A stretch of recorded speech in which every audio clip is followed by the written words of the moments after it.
everyone, we're currently in Bosey's wonderful garage that's under construction right now. That's going to be another vlog that we'll talk to you about. So what we have here is a 2014 Ford Fusion EcoBoost.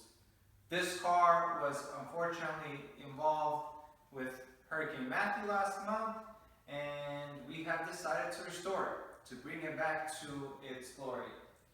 So Bosey's behind the camera right now, and he's going to take you kind of through the process of what we did as far as decision making to buy this car.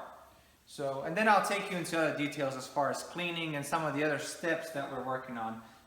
Buying vehicles from a salvage auction is a risky proposition, so there's a lot of things that need to be considered. Buying a flood vehicle from a salvage auction is even riskier. So when we found this Fusion at the auction, the first thing we did was to look up the specs and see what electronic modules were in the car. Once we figured out that there was nothing absolutely on the lower floor, we inspected the car to see what the water level was.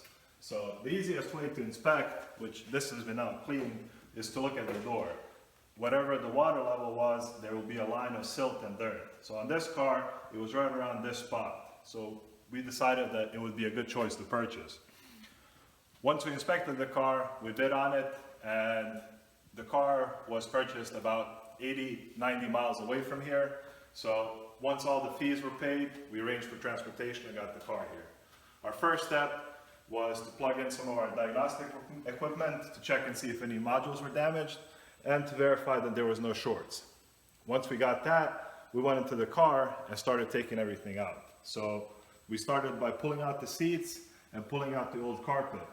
The old carpet was thrown away because it's not worth it to try and salvage it and clean it.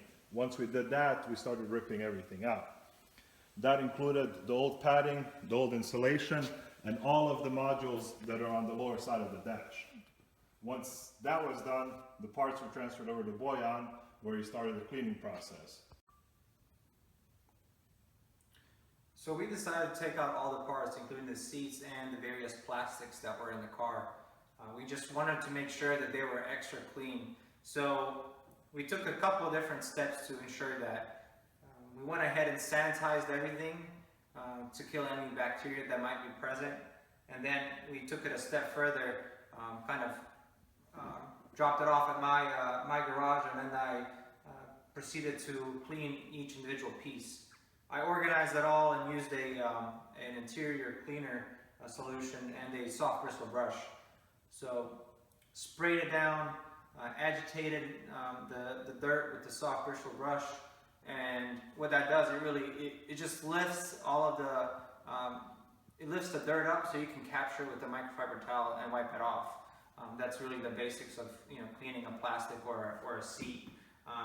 For the seat, I used a specific leather cleaner, and then I conditioned the seats once the pores were open. So the seats were cleaned. Once they're clean, the pores open up, and it really seeks a conditioner. So I applied one that leaves a nice matte finish. No one wants shiny seats or shiny plastic, so you want that factory look. So they're ready to go and be put back in the car, and Bosey's about to show you some other aspects of this purchase.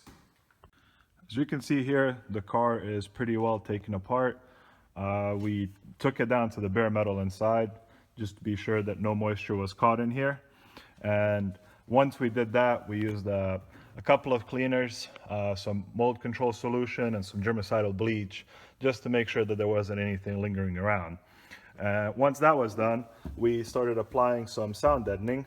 As you can see here, since we had it open, we figured we apply a little bit extra, and then we replaced all the padding with new versions. When all that was done, we lubricated all the joints, and anywhere there were electrical connections, we double checked that there wasn't penetration. We also replaced the lower airbags. Even though they weren't submerged, we just like to be safe and in case there was any type of evaporative damage. Once all that was done, we started putting everything back, and right now we're waiting for carpet before we can put everything together. And the carpet is coming in tomorrow, right? Yes. And this is, how much was the carpet? The carpet, part of the reason for replacing the carpet is that it's hard to clean. The other part is that Rock Auto provides ACC carpet for right around 140 bucks for basically what's a factory finished piece that'll snap right in and make the car be almost look brand new. And just in case any water came into the car and damaged the car, and the carpet, we don't want that to linger anyway. So I think the brand new carpet was a great solution. Yep, wise investment. So now we'll lead you out here. While we had the car apart, this is an SE trim car that didn't have a backup camera. So while we had the car apart, we ended up installing a backup camera and used the wires that were exposed on the floor to go ahead and install that. We also installed a GPS module hidden inside the dash, since we had that open for a future audio upgrade.